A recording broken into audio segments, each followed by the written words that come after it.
स्वागत है आपका आपके अपने चैनल इंडियाज़ एजुकेशन हब में। आज का हमारा टॉपिक है मध्य प्रदेश के रामसर स्थल। मध्य प्रदेश में अभी वर्तमान में 4 रामसर स्थल है और अभी करंट में ही हमें अगस्त के महीने में 2022 में देखने को मिल रहा है कि 2 और रामसर स्थल को शामिल किया गया है। साथ में जुलाई में भी एक और रामसर स्थल को शामिल किया गया है। तो आज हम इन चारों रामसर स्थल को डिस्कस करेंगे। सबसे पहले हम देखते हैं कि रामसर जो सम्मेलन है, ये रामसर सम्मेलन है, ये कब हुआ था। तो ये रामसर सम्मेलन जो था ये 1941 में हुआ था और यूनेस्को के द्वारा इसे ईरान में आयोजित, ईरान का एक स्थल है रामसर, यहाँ पर इसका आयोजन किया गया था 1971 में। रामसर जो सम्मेलन है ये आर्द्र भूमि के संरक्षण के लिए किया गया था, क्योंकि आर्द्र भूमि में जैव विविधता बहुत ज़्यादा देखने को मिलती है, इसीलिए इसका संरक्षण करना बहुत ज़्यादा ज़रूरी है। इसीलिए क्या हुआ था कि रामसर कन्वेंशन किया गया था 1971 में यूनेस्को के द्वारा ईरान में, और इसे लागू किया गया था 1975 में इसे लागू किया गया था। और अगर हम बात करें कि आर्द्रभूमि जो दिवस है, आर्द्रभूमि दिवस ही कब मनाया जाता है, तो आर्द्रभूमि जो दिवस है ये 2 फरवरी को मनाया जाता है और पहली बार आर्द्रभूमि दिवस 2 फरवरी 1997 को मनाया गया था। ठीक है, तो आर्द्रभूमि दिवस कब मनाया जाता है, 2 फरवरी को, और पहली बार कब मनाया गया था, 2 फरवरी 1997 को इसको बनाया गया था। अब हम देख लेते हैं कि मध्य प्रदेश में रामसर जो स्थल है वो कौन कौन से है। तो पहला है भोज वेटलैंड। भोज वेटलैंड जिसे हम बड़ा तालाब भी कहते हैं ना, तो भोज वेटलैंड जो है ये हमारे मध्य प्रदेश का एक रामसर स्थल है। तो हम देखते हैं कि भोज वेटलैंड का निर्माण किसके द्वारा करवाया गया था। तो भोज वेटलैंड का जो निर्माण है ये परमार शासक राजा भोज के द्वारा करवाया गया था। परमार शासक राजा भोज के द्वारा इसका निर्माण करवाया गया था। इसका स्थान कहाँ है, भोपाल, ये भोपाल में है और इसको 2002 में अधिसूचित किया गया था। मतलब इसको वेटलैंड में कब शामिल किया गया था, 2002 में शामिल किया गया था। और इसे हम मध्य प्रदेश का पहला रामसर स्थल कहते हैं। तो मध्य प्रदेश का पहला रामसर स्थल कौन सा है, भोज वेटलैंड है, जिसका नाम क्या है, बड़ा तालाब। इसका निर्माण जो हमारे शासक थे, परमार शासक राजा भोज, इनके द्वारा करवाया गया था और यह भोपाल में स्थित है। 2002 में इसे रामसर स्थल या फिर आर्द्रभूमि में शामिल किया गया था। इसकी अगर विशेषता की बात करें तो इसमें विशेष क्या है कि यह भोपाल के पश्चिमी किनारे पर स्थित है। इसके दक्षिण में, मतलब इस वेटलैंड के दक्षिण में हमें वन विहार राष्ट्रीय उद्यान देखने को मिलता है। मतलब ये जो दक्षिण में ये वन विहार राष्ट्रीय उद्यान से घिरा हुआ है भोज वेटलैंड। यहाँ पर किसकी, कमल की खेती की जाती है, तो ये कमल की खेती के लिए बहुत महत्वपूर्ण है। साथ ही यहाँ स्थित ऊपरी जो झील है, इसमें टाकिया द्वीप, यहाँ पर ऊपरी में एक झील है, इसके ऊपर टाकिया द्वीप है, जहाँ पर शाह अली शाह का मकबरा स्थित है। तो शाह अली शाह का मकबरा कहाँ स्थित है, यह है भोपाल में स्थित भोज वेटलैंड में स्थित है। ठीक है, दूसरा है हमारा सांख्य सागर। सांख्य सागर जो है इसका निर्माण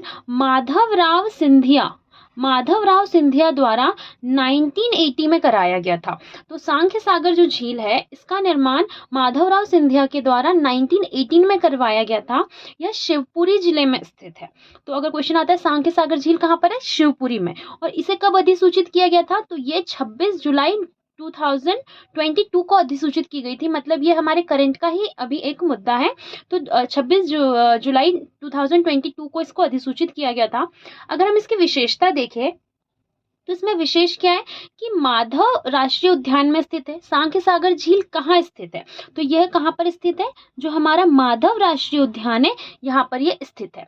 इसके बाद यहाँ देखते हैं कि इसे एक अन्य नाम से चांदपाड़ा नाम से भी इसे क्या होता है, जाना जाता है। तो सांख्य सागर झील को चांदपाड़ा नाम से भी क्या करते हैं, जाना जाता है।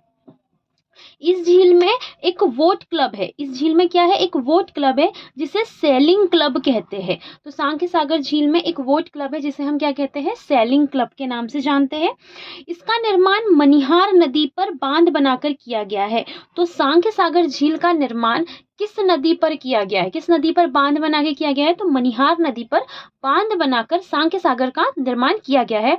और यहाँ बड़ी मात्रा में मगरमच्छ पाए जाते हैं। तो जो सांख्य सागर झील है किसके लिए महत्वपूर्ण है, मगरमच्छों के लिए भी महत्वपूर्ण है। तो सांख्य सागर के बारे में हमने क्या देखा कि इसका निर्माण माधवराव सिंधिया ने करवाया था 1918 में। यह शिवपुरी में स्थित है। इसे 26 जुलाई, डेट याद रखिएगा, 26 जुलाई 2022 को सांख्य सागर झील को आर्द्र भूमि घोषित किया गया है। इसमें विशेषता क्या है, यह माधव राष्ट्रीय उद्यान में स्थित है। चांदपाड़ा के नाम से इसे जाना जाता है। यहाँ एक बोट क्लब है जिसे सेलिंग क्लब भी कहते हैं। इसका निर्माण मनिहार नदी पर बांध बनाकर किया गया है। साथ ही साथ यहाँ पर आपको बड़ी मात्रा में मगरमच्छ देखने को मिलते हैं। इसके बाद हम तीसरा देखते हैं। तीसरा है सिरपुर तालाब। क्या है, सिरपुर तालाब। तो सिरपुर तालाब जो है इसका निर्माण शिवाजी होलकर के द्वारा करवाया गया था। सिरपुर तालाब का निर्माण किसके द्वारा, शिवाजी होलकर के द्वारा करवाया गया था। और इसका स्थान क्या है, इंदौर। इसका स्थान क्या है, इंदौर इसका स्थान है। इसे कब घोषित किया गया, तो इसे 3 अगस्त 2022 को अधिसूचित किया गया है।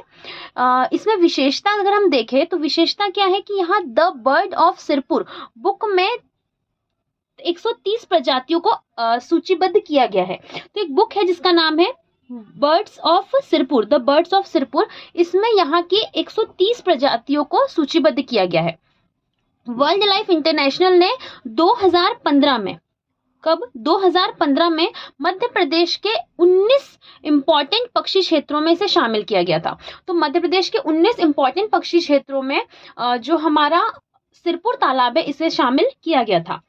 2019 में इसे राष्ट्रीय महत्व का स्थल घोषित किया गया था। मध्य प्रदेश सरकार के द्वारा 2019 में सिरपुर तालाब को राष्ट्रीय महत्व का स्थान जो है घोषित किया गया था। ऑस्ट्रेलियाई पक्षी फ्लेमिंगो के लिए यह महत्वपूर्ण है।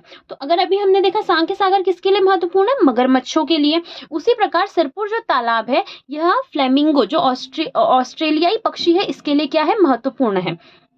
इसके बाद बॉम्बे नेचुरल हिस्ट्री सोसाइटी ने इसे विशेष पक्षी घोषित किया है। तो बॉम्बे नेचुरल हिस्ट्री सोसाइटी जो है इसने फ्लेमिंगो को विशेष पक्षी घोषित किया है। साथ ही में इस क्षेत्र को, सिरपुर तालाब को विशेष पक्षी क्षेत्र भी घोषित किया गया है। ठीक है। इसके बाद चौथा है यशवंत तालाब। तो यशवंत तालाब जो है इसका निर्माण तुकोजी तृतीय ने 1900 में करवाया था। तो यशवंत तालाब का निर्माण किसने करवाया था, तुकोजी तृतीय ने 1900 में करवाया था। इसका स्थान क्या है, इंदौर है। स्थान क्या है, इंदौर है। 13 अगस्त 2022 को इसे अधिसूचित किया गया है। तो 13 अगस्त 2022 को क्या किया गया, इसे अधिसूचित किया गया है। और यह मध्य प्रदेश का नवीनतम रामसर साइट है। अगर आपसे पूछे कि मध्य प्रदेश की प्रथम रामसर साइट कौन सी है, तो वह है भोज वेटलैंड जो बड़ा तालाब है। और अगर आपसे ये पूछा जाए कि मध्य प्रदेश का नवीनतम जो रामसर स्थल है वो कौन सा है, तो वो कौन सा हो जाएगा, यशवंत तालाब हो जाएगा। इसमें विशेषता क्या है, यह गंभीर नदी पर बांध बनाकर बनाया गया है। तो जैसे अभी हमने देखा कि सांख्य सागर किस पे बनाया गया है, तो सांख्य सागर मनिहार नदी पर बांध बनाकर बनाया गया है। उसी प्रकार यशवंत जो तालाब है वह गंभीर नदी पर बांध बनाकर बनाया गया है। 1992 में इसे पक्षी क्षेत्र घोषित किया गया था और यह सारस के पर्यावास के लिए जाना जाता है। तो अभी हमने देखा सांख्य सागर मगरमच्छों के लिए, सिरपुर तालाब फ्लेमिंगो के लिए, साथ ही यशवंत जो तालाब है ये सारस के पर्यावास के लिए जाना जाता है। मत्स्य पालन भी यहाँ पर किया जाता है। तो यशवंत तालाब में आप देख सकते हैं कि यहाँ पर मत्स्य पालन भी यहाँ पर किया जा रहा है। अब इसे मैप में देख लीजिए। तो मैप में अगर हम देखें तो ये जो फर्स्ट नंबर है ये है हमारा क्षेत्र है भोपाल का। तो भोपाल में कौन सा है, भोज वेटलैंड है भोपाल में। दूसरा है सांख्य सागर, ये सेकंड सांख्य सागर, ये कहाँ पर है, ये है शिवपुरी में। तीसरा ये देख सकते हैं हम सिरपुर तालाब जो कहाँ पर है, इंदौर में। और चौथा है यशवंत तालाब, ये भी कहाँ पर है, इंदौर में। तो इस तरीके से हमारा जो पूरा है मध्य प्रदेश के रामसर स्थल, क्योंकि मध्य प्रदेश में 4 ही रामसर स्थल है, तो ये टॉपिक कंप्लीट हो जाता है। मिलते हैं नेक्स्ट वीडियो में। Thanks for watching.